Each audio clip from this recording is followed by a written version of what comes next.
اللہ الحمد للہ رب العالمین والعاقبۃ للمتقین والصلاة والسلام علی سید الانبیاء والمرسلین اما بعد فاعوذ باللہ من الشیطان الرجیم بسم اللہ الرحمن الرحیم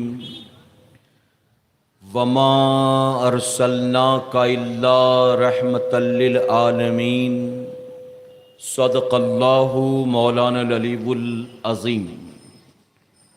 باد توحید کے متوالوں، شمع رسالت کے پروانوں، غوث و خواجہ اور رضا کے چاہنے والوں، آئیے سب سے پہلے ہم اور آپ نہایت ہی ادب اور احترام کے ساتھ اپنے اور ساری کائنات کے مرکز عقیدت جناب محمد الرسول اللہ صلی اللہ تعالی علیہ وسلم کی بارگاہ بے کس پناہ میں جس طرح سے میں آپ کو پڑھاؤں، میرے ساتھ مل کر پورا مجمع بآواز بلند ہدیہ غلامی درود و سلام کے انداز میں پیش کر لیں۔ پڑھیں الصلاۃ والسلام علیک یا رسول اللہ، الصلاۃ والسلام علیک یا حبیب اللہ، الصلاۃ والسلام علیک یا نبی اللہ وعلی آلک واصحابک یا نور اللہ صلی اللہ تعالی علیہ وسلم۔ رب کعبہ کی بارگاہ میں دعا ہے، مولا اپنے حبیب صاحب الاولاق صلی اللہ تعالی علیہ وسلم کے صدقۃ فعل ہم تمام حاضرین اور سامعین کو تو ماہ محرم الحرام کی برکتوں سے بھرپور مالا مال فرما۔ میرے کریم، اس نئے سال کو دنیا بھر کے مسلمانوں کے لیے کامیابی اور کامرانی کے سال میں تبدیل فرما، اور ہم گناہ گاروں سیاہ کاروں کو، ہمارے والدین کو، ہماری قیامت تک آنے والی تمام نسلوں کو اصحاب رسول اور آل رسول سے سچی پکی محبتوں کی توفیق نصیب فرما۔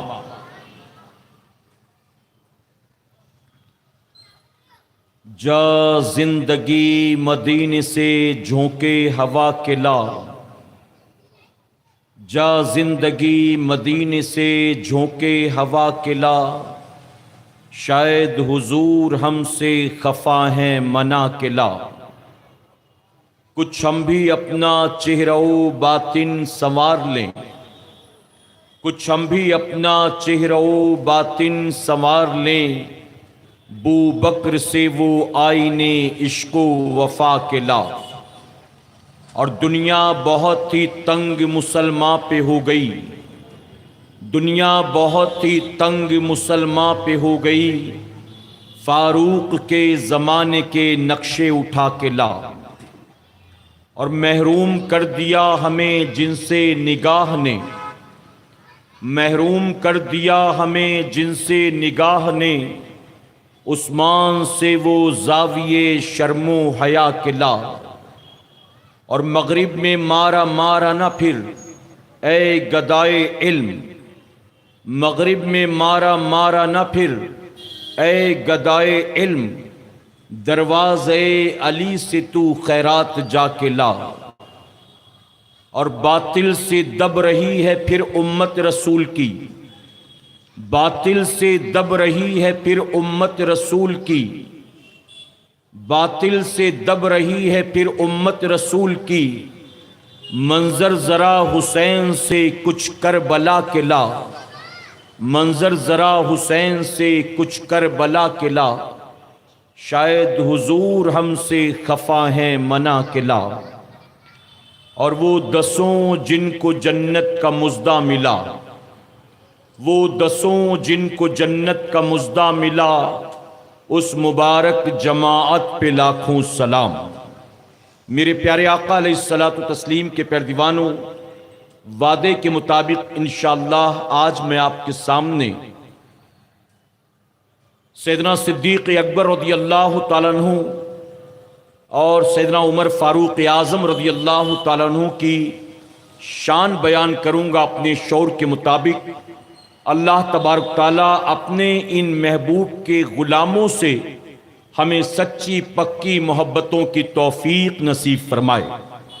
میرے پیارے آقا علیہ الصلوۃ والتسلیم کے پیردیوانوں، مکہ معظمہ کی سرزمین پر جو لوگ آباد ہوئے ان سب کا تعلق قبیلہ بنو قریش سے ہے، اور قبیلہ بنو قریش یہ وہ قبیلہ ہے جس کا تعلق اللہ کے خلیل ابراہیم علیہ السلام کے بیٹے اسماعیل علیہ السلام سے ہے۔ یعنی مکہ معظمہ کے آس پاس جو لوگ آباد ہوئے وہ سب اسماعیل علیہ السلام کی اولاد میں سے ہیں۔ ان سب کو قبیلہ بنو قریش کہا جاتا تھا، لیکن جب تعداد بہت زیادہ بڑھ گئی تو پہچان کے لیے ان کو 10 الگ الگ قبائل میں تقسیم کر دیا گیا، 10 الگ الگ قبیلے بن گئے۔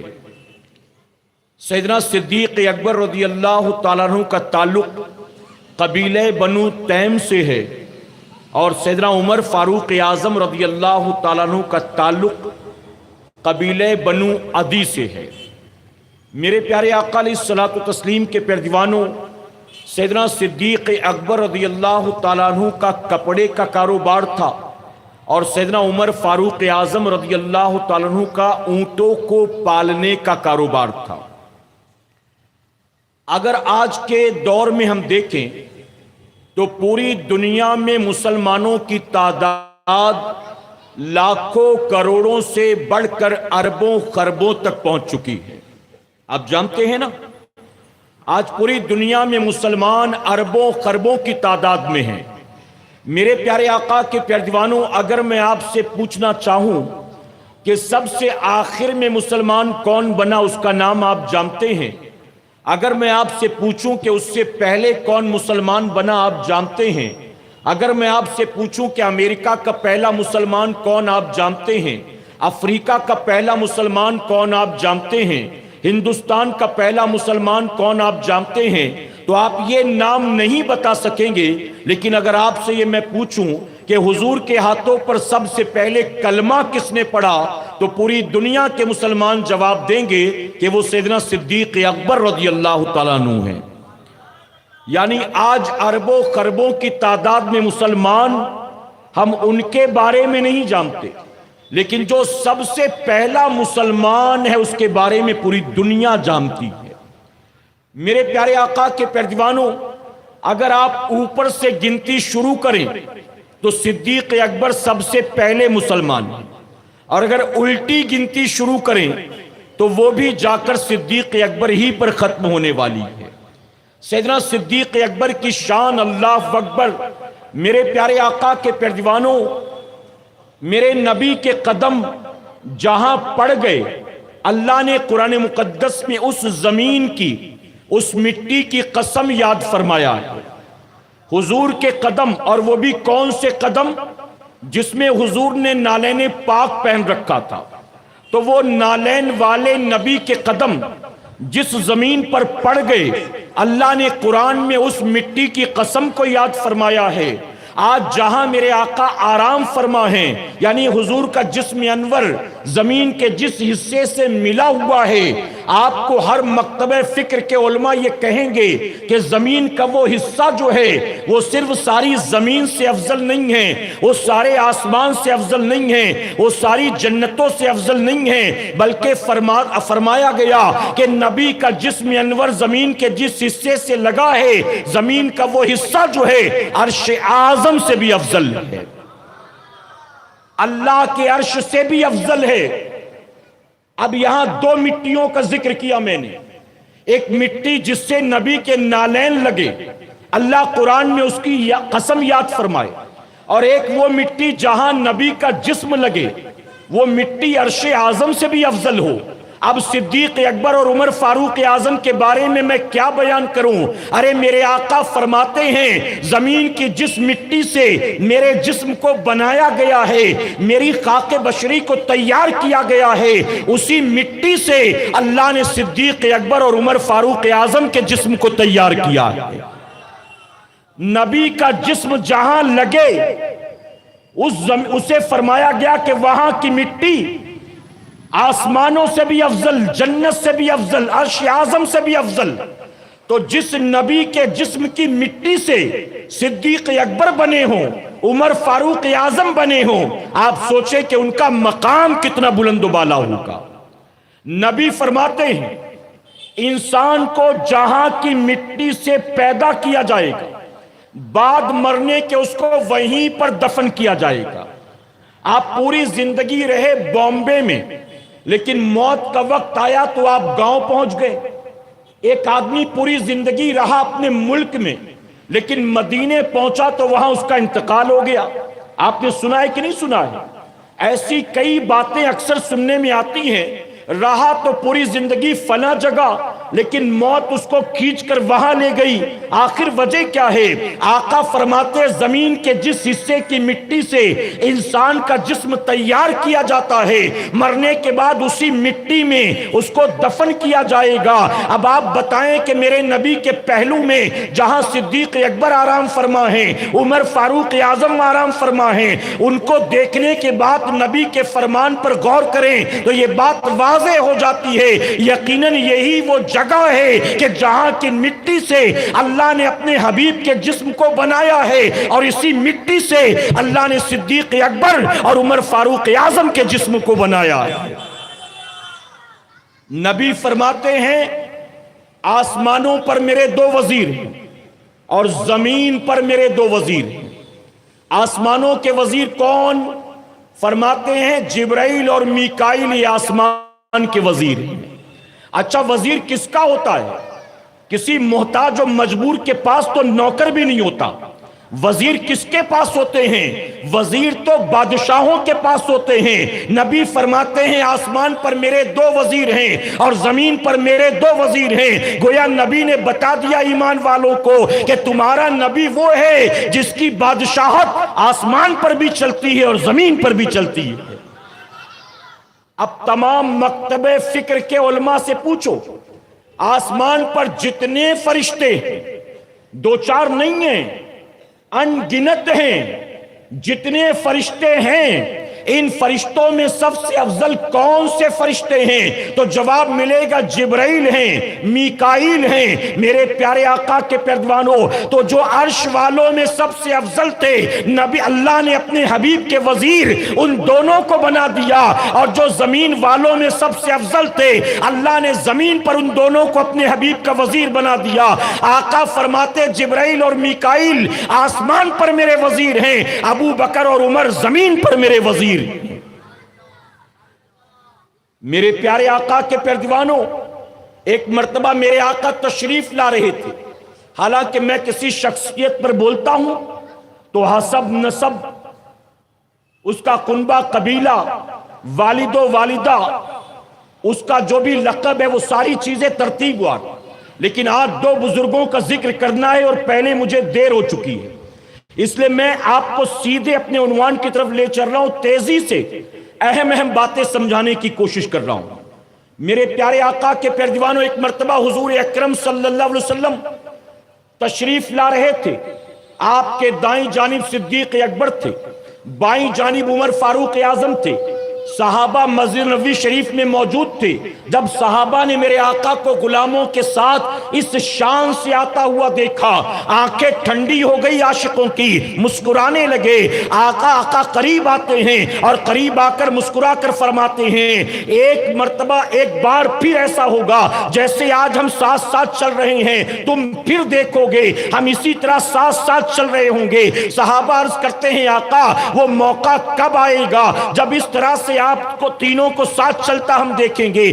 آقا فرماتے جیسے آج ہم زمین پر ساتھ ساتھ چل رہے ہیں، ایسے ہی میدان قیامت میں بھی ہم تینوں ساتھ ساتھ چل رہے ہوں گے۔ نبی فرماتے قیامت کے دن سب سے پہلے قبر سے میں اٹھایا جاؤں گا۔ سمجھے نہیں آپ؟ ارے سب سے پہلے آئے آدم علیہ السلام، اس کے بعد چین ختم ہوئی عیسیٰ علیہ السلام پر، نبی آئے میرے آقا امام الانبیاء آخر نبی آخر الزماں بن کر، لیکن آقا فرماتے قبر سے سب سے پہلے مجھے اٹھایا جائے گا اور میرے بعد صدیق اکبر اٹھیں گے اور پھر عمر فاروق اعظم اٹھیں گے، اور پھر ہم میدان قیامت میں یوں ہی تینوں ساتھ ہوں گے۔ اب جانتے ہو وہاں جب نبی مدینے کی گلیوں سے گزر کر مسجد نبوی شریف آئے، صحابہ نے دیکھا تو عاشقوں کی آنکھیں ٹھنڈی ہو گئی۔ نبی کو غلاموں کے ساتھ یوں دیکھ کر عاشقوں کی آنکھیں تب ٹھنڈی ہوئی تھی۔ اب میدان قیامت میں جب آقا اسی طرح صدیق اکبر کے ساتھ عمر فاروق اعظم کے ساتھ آئیں گے تو کیا ہوگا؟ ہم عاشقوں کے دل مچل جائیں گے اور ان کے دشمنوں کے دل تو جل جائیں گے۔ جو بغض رکھتے ہیں ان سے بتائیے ان کا حال کیا ہوگا۔ میرے پیارے آقا کے پیارے دیوانوں، سیدنا صدیق اکبر فرمایا گیا حضور کے اعلان نبوت سے پہلے بھی حضور کے دوست تھے، اور دوستی کی وجہ کیا تھی؟ صدیق اکبر چونکہ حضور کے ہم فطرت تھے، سیم نیچر کے تھے، سیم کیریکٹر کے تھے، دونوں میں عمر کے اعتبار سے تقریباً 2 سال کا فرق ہے، یعنی حضور اکرم صلی اللہ علیہ وسلم سے صدیق اکبر 2 سال چند مہینے چھوٹے تھے، ہم عمر تھے، ہم فطرت تھے، اس وجہ سے دونوں میں دوستی تھی۔ آقا نے اعلان نبوت سے پہلے بھی مکے میں ایک پیس کمیٹی قائم کی تھی، ایک امن کمیٹی، اور اس پیس کمیٹی کے سرگرم ممبر تھے سیدنا صدیق اکبر رضی اللہ عنہ۔ میرے آقا نے جب اعلان نبوت فرمایا، ابو بکر مکے میں نہیں تھے، مال تجارت لے کر ملک شام جا رہے تھے، راستے میں انہوں نے خواب دیکھا۔ کیا خواب تھا؟ آپ نے رات کے اندھیرے میں دیکھا اچانک آسمان سے چاند اور سورج آسمان کو چھوڑ کر زمین کی طرف چلے آ رہے ہیں۔ صدیق اکبر حیران کہ دونوں ایک ساتھ نظر آ رہے ہیں، چاند اور سورج، اور اس کے بعد دونوں زمین کی طرف چلے آ رہے ہیں۔ فرماتے ہیں وہ میرے قریب آئے، خود بخود میرا ہاتھ پھیل گیا، چاند اور سورج میری گود میں آ گئے، میں نے ان کو سینے سے لگا لیا۔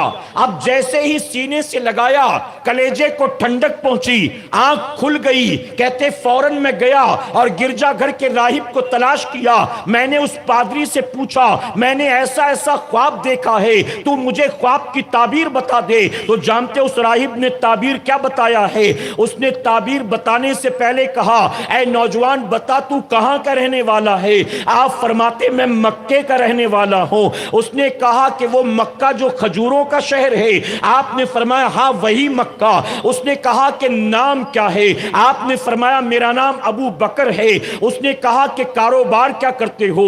آپ نے فرمایا میں کپڑے کا کاروبار کرتا ہوں۔ اب وہ سوال پوچھتا جا رہا تھا، آپ جواب دیتے جا رہے تھے، آخر میں اس نے کہا اے ابو بکر بتا تیرے دوستوں میں کوئی دوست ایسا بھی ہے جس کا نام محمد ہے صلی اللہ علیہ وسلم؟ اب آقا کا نام سنتے ہی صدیق اکبر کے کان کھڑے ہو گئے۔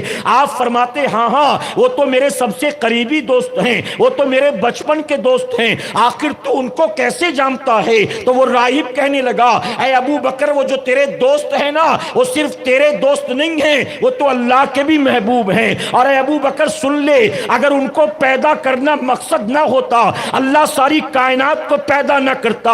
اگر اللہ نے کائنات کو پیدا کیا ہے تو محمد کے صدقے میں پیدا کیا ہے۔ اور اے ابو بکر مجھے تعجب ہوتا ہے تو مال تجارت لے کر ملک شام جا رہا ہے اور اس وقت اللہ نے ساری کائنات کے خزانے مکے میں اتار دیے ہیں۔ صدیق اکبر نے کہا تو کیا کہنا چاہتا ہے؟ مجھے سمجھ میں نہیں آتا ہے۔ وہ راہب کہتا ہے سن تیرے اس دوست نے مکے کی سرزمین پر نبی ہونے کا اعلان کر دیا ہے، نبی ہونے کا دعویٰ کر دیا ہے۔ اے ابو بکر چاہیے کہ تو مکے واپس پلٹ جا، ان کے ہاتھ پر کلمہ پڑھ لے۔ اب صدیق اکبر کے دل کی دھڑکنیں تیز ہو گئیں. اب کہاں ملک شام جانا تھا, آپ نے جیسے تیسے وہیں سارا مال بیچا اور مکے جانے کی تیاری کرنے لگے. اب وہ تاجر کہتا ہے ابو بکر خواب کی تعبیر تو نے سن لی, اب ذرا اپنے بارے میں بھی کچھ سنتا چلا جا. ابھی تو مکے میں نہیں ہے, ابھی مکے میں سینکڑوں لوگ موجود ہیں, لیکن ابو بکر تجھے مبارک ہو, اللہ نے تیرے نصیب میں سب سے پہلے ان کے ہاتھوں پر کلمہ پڑھنا لکھا ہے, سب سے پہلے تو ہی کلمہ پڑھے گا. اور اے ابو بکر سن لے, ایک اور خوشخبری ہے تیرے لیے, ان کے بعد تو اسلام کا خلیفہ اول بننے والا ہے. اب صدیق اکبر کی دھڑکنیں اور تیز ہو گئی, آپ تیزی سے مکے کی طرف چل پڑے. وہ راہب آواز دیتا ہے ابو بکر ذرا ٹھہر تو صحیح, ابو بکر ابھی کچھ اور بھی کہنا ہے, سنتا جا. صدیق اکبر نے کہا اتنا سب تو کہہ دیا, اب کیا باقی رہ گیا؟ تو پادری کہتا ہے ابو بکر تو نے اپنے دوست کے بارے میں سن لیا, اپنے بارے میں سن لیا, اب ذرا میرے دل کا بھی تو حال سنتا جا. صدیق اکبر ٹھہر گئے. راہب قریب جاتا ہے اور قریب جا کر کہتا ہے ابو بکر سن, میں نے تیرے نبی کے ترانے توریت اور انجیل کے اندر پڑھ رکھے ہیں. یہاں چونکہ عیسائیوں کا غلبہ ہے اس لیے میں ان کے ساتھ عیسائی بن کر رہتا ہوں. حقیقت تو یہ ہے دل ہی دل میں غائبانہ طور پر میں بھی تیرے نبی پر ایمان لا چکا ہوں, میں بھی ان کو اللہ کا آخری نبی مانتا ہوں. اے ابو بکر اگر زندگی نے وفا کی, ان سے ملاقات ہوئی تو ان کے ہاتھوں پر کلمہ پڑھوں گا, اور اگر زندگی نے وفا نہ کی تو اے ابو بکر تو گواہی دینا کہ میں تیرے نبی پر ایمان لاتا ہوں. اللہ اکبر. صدیق اکبر فوراً مکے آتے ہیں, حضور کو تلاش کرتے ہیں, حضور سے ملاقات کرتے ہیں, آقا کی بارگاہ میں عرض کرتے ہیں اے محمد صلی اللہ علیہ وسلم, میں نے سنا کہ آپ نے نبی ہونے کا دعویٰ کیا ہے. آقا فرماتے ابو بکر تم نے صحیح سنا ہے. اب صدیق اکبر کی شان دیکھیں, کوئی کوشچن, کوئی اعتراض, کوئی بحث, کچھ نہیں. فوراً عرض کرتے ہیں آقا ہاتھ بڑھائیں, میں آپ کا کلمہ پڑھنے کے لیے آیا ہوں. کلمہ. فوراً نبی کا کلمہ پڑھا اور اس کے بعد کہا اے اللہ کے نبی, اللہ نے جتنے نبیوں کو بھیجا سب صاحب اختیار بن کر آئے, معجزے لے کر آئے, آپ مجھے کوئی معجزہ دکھلا دیں. میرے آقا فرماتے ابو بکر معجزہ دیکھنا چاہتے ہو؟ ارے ملک شام کے راستے پر رات کے اندھیرے میں تو نے جو خواب دیکھا تھا اور راہب نے جو خواب کی تعبیر بتائی تھی وہ میرا معجزہ ہی تو تھا, وہ میرا معجزہ ہی تو تھا. میرے نبی فرماتے صدیق اکبر کے بارے میں جو کوئی بھی میرے پاس آیا اسلام قبول کرنے, ہر کسی نے مجھ سے سوال و جواب کیا ہے, بحث کیا ہے, معجزے طلب کیا ہے, لیکن تنہا میرا ابو بکر وہ ہے کہ جس نے بے چوں چرا میرا کلمہ پڑھ لیا ہے. بے چوں چرا. اور بچپن سے دوست تھے, میں نے آپ کو بتا دیا. میرے پیارے آقا کے پیروانوں, اب قبول اسلام کے بعد صدیق اکبر کا حال کیا تھا؟ جس اسلام کو میں نے قبول کیا اب جلدی سے جلدی اسی اسلام سے لوگوں کو وابستہ کروں. فرمایا گیا عثمان غنی کے پاس آئے. سیدنا عثمان غنی مکے کے سب سے بڑے تاجر تھے, بہت بڑے بزنس مین اور سکسیسفل بزنس مین تھے. ان کے پاس آ کر صدیق اکبر کہتے میرے بھائی عثمان, تم مجھ سے جب بھی کسی چیز کو لے کر رائے مشورہ کرتے ہو مجھے سچ سچ بتاؤ, میرے مشورے کی وجہ سے تمہیں کبھی کوئی نقصان ہوا؟ سیدنا عثمان غنی کہتے ابو بکر میرے بھائی کیسی بات کر رہا ہے, ارے تجھ سے مشورہ کرنے پر اگر نقصان ہوتا تو میں تجھ سے مشورہ ہی کیوں کرتا؟ ابو بکر تیرے مشوروں میں سوائے نفع کے کبھی نقصان نہیں ہوا ہے. تو صدیق اکبر فرماتے ہیں اے عثمان, اگر میرے مشوروں میں سوائے نفع کے تجھے کبھی نقصان نہیں ہوا تو آج میں ایک مشورہ تجھے بنا مانگے دینا چاہتا ہوں. عثمان غنی نے کہا بتاؤ کیا مشورہ؟ انہوں نے سوچا کہ شاید کچھ بزنس کی بات کریں گے کہ فلاں تاجر کا مال خرید لو زیادہ منافع ہوگا, فلاں جگہ ایک بازار لگنے والا, ایگزیبیشن لگنے والا ہے, وہاں پہنچ جاؤ اچھا دھندا ہوگا. انہوں نے سوچا کہ شاید یہ کوئی مشورہ دیں گے کاروبار سے ریلیٹڈ. صدیق اکبر نے کہا کہ عثمان, جس محمد کو پورے مکے والے گالیاں دے رہے ہیں نا, میں نے اس کا کلمہ پڑھ لیا ہے, اور تیرے لیے میرا مشورہ یہ ہے کہ تو بھی ان کا غلام بن جا. اب سوچا کچھ اور تھا, مشورہ ملا کچھ اور. عثمان غنی خاموش ہو گئے, سوچنے لگے. صدیق اکبر فرماتے مشورہ ہے، مشورہ، قبول کرنا نہ کرنا تیری مرضی، یہ میرا مشورہ ہے۔ سیدنا عثمان غنی کہتے ابو بکر میں تو پہلے ہی کہہ چکا، تیرے مشوروں میں سوائے نفع کے کبھی نقصان نہیں ہوا، آج اگر بنا مانگے مشورہ دے رہا ہے تو اس میں بھی فائدہ ہی ہوگا، مجھے فوراً لے چلو، میں محمد کا کلمہ پڑھنا چاہتا ہوں۔ آپ کو سن کر تعجب ہوگا، جنہیں عشرہ مبشرہ ہم اور آپ کہتے ہیں، وہ 10 صحابہ کی جماعت جنہیں نبی نے زمین پر جنت کا اوپنلی مژدہ عطا کر دیا، ان 10 صحابہ میں 6 ایسے ہیں جن کو اسلام کی دعوت صدیق اکبر نے دی ہے۔ یہ شان ہے صدیق اکبر کی۔ آپ جانتے ایک مرتبہ میرے نبی نے جبرائیل علیہ السلام سے کہا تھا، جبرائیل اگر اللہ تجھے اختیار دے اور اللہ تجھ سے کہے کہ جبرائیل چل میں تجھے بشر بنا دیتا ہوں، میں تجھے انسانی شکل میں پیدا کرتا ہوں، تو جبرائیل بتا تو کس شکل میں پیدا ہونا چاہے گا؟ تو جبرائیل علیہ السلام عرض کرتے ہیں آقا اگر اللہ مجھے اس بات کا اختیار دے میں ابو بکر بننا چاہوں گا، اور محبت سے کہیں میں ابو بکر بننا چاہوں گا۔ یہ شان صدیق اکبر کی ہے۔ میرے نبی فرماتے ہیں میرے سارے صحابہ میرے پاس بیٹھے ہوتے، جبرائیل آتے وہ بھی آ کر بیٹھ جاتے تھے، لیکن تنہا میرا ابو بکر وہ تھا کہ اگر جبرائیل بھی محفل میں موجود ہوتے اور ابو بکر آتے تھے تو جبرائیل ان کے ادب میں کھڑا ہو جایا کرتا تھا۔ جبرائیل علیہ السلام وہ ہیں، جبرائیل علیہ السلام وہ ہیں جو کئی بار صدیق اکبر کے لیے اللہ کا سلام لے کر آئے ہیں۔ یہ شان صدیق اکبر کی ہے۔ میرے پیارے آقا کے پیارے دیوانوں، وہ روایت آپ کو یاد ہوگی، ایک رات عائشہ صدیقہ رضی اللہ تعالیٰ عنہ نے آسمان کے ستاروں کو دیکھ کر نبی کی بارگاہ میں عرض کیا تھا، آقا جتنے آسمان پر ستارے ہیں کیا آپ کے کسی امتی کی اتنی نیکیاں ہیں؟ نبی نے فرمایا تھا ہاں عائشہ میرا ایک امتی ایسا ہے جس کی نیکیاں آسمان کے ستاروں کے برابر ہے۔ توجہ ہے نا آپ کی؟ میں تیزی سے آگے بڑھ رہا ہوں، اگر آپ کا ذہن حاضر نہیں رہے گا تو بہت کچھ مس کر دیں گے آپ۔ یہاں اہل سنت والجماعت کا عقیدہ بھی اس حدیث سے کلیئر ہوتا ہے۔ آج کا بڑا سے بڑا سائنسدان بھی یہ بتا نہیں سکا آسمان پر ستارے کتنے ہیں، نہ نیوٹن جانتا ہے، نہ آئنسٹائن جانتا ہے، نہ آرکیمیڈیز جانتا ہے، نہ آج تک کوئی آلہ ایسا تیار ہوا، نہ کوئی مشینری ایسی تیار ہوئی۔ ارے ٹیمپریچر تو بتا دیتے ہیں، بارش اس سال کتنی ہوگی بتا دیتے ہیں، نوٹ کاؤنٹ کرنے کی مشین بھی بنا لی گئی ہے، سمندر میں پانی کتنا ہے یہ بھی ناپ لیا جاتا ہے۔ آسمان کے ستاروں کو گننے کا آج تک کوئی آلہ تیار نہیں ہوا، لیکن ماں عائشہ صدیقہ کا یہ عقیدہ تھا ارے جو نبی ہوتا ہے آسمان پر ستارے کتنے ہیں وہ یہ بھی جانتا ہے۔ آقا فرماتے ایک امتی ایسا ہے۔ ماں عائشہ صدیقہ نے سوچا کہ شاید میرے بابا کی بات ہوگی، ابو بکر کا نام آئے گا۔ اچھا بتائیے حضور نے یہ نہیں کہا عائشہ کیسی بات کر رہی ہے، کون کتنی نیکی کرتا ہے، کس کا عمل کیسا ہے وہ تو میں نہیں جانتا، اللہ بہتر جانتا ہے۔ میرے سامنے نماز پڑھتے وہ میں دیکھتا ہوں، روزہ رکھتے وہ میں دیکھتا ہوں، میرے سامنے زکوٰۃ نکال دیتے وہ دیکھتا ہوں، مال غنیمت میں کچھ لاتے دیکھتا ہوں، لیکن گھر جا کے کیا کیا عبادتیں کرتے، کون کون تہجد پڑھتا، کون کون صدقہ کرتا، کون بیوی بچوں کے ساتھ اچھا رہتا، کون یتیموں کے سر پہ ہاتھ پھیرتا، مجھے کیا پتا۔ نبی نے کہا ہاں عائشہ ایک امتی ایسا ہے جس کی نیکیاں ستاروں کے برابر ہے۔ گویا نبی نے قیامت تک آنے والی امت کو بتا دیا ستارے کتنے ہیں آسمان پر، نہ تمہارے نبی سے یہ چھپا ہے، نہ تم دن رات کیا کرتے ہو تمہارا کوئی عمل تمہارے نبی سے چھپا ہے۔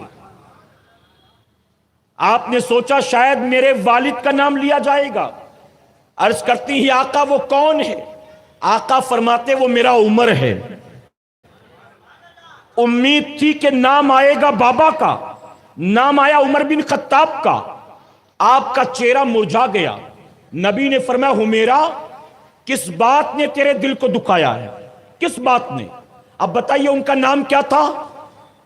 جی ابھی تو میں نے کہا ماں عائشہ صدیقہ، نام کیا تھا؟ عائشہ، لقب تھا صدیقہ، لیکن نبی نے پیار سے کیا فرمایا؟ حمیرہ۔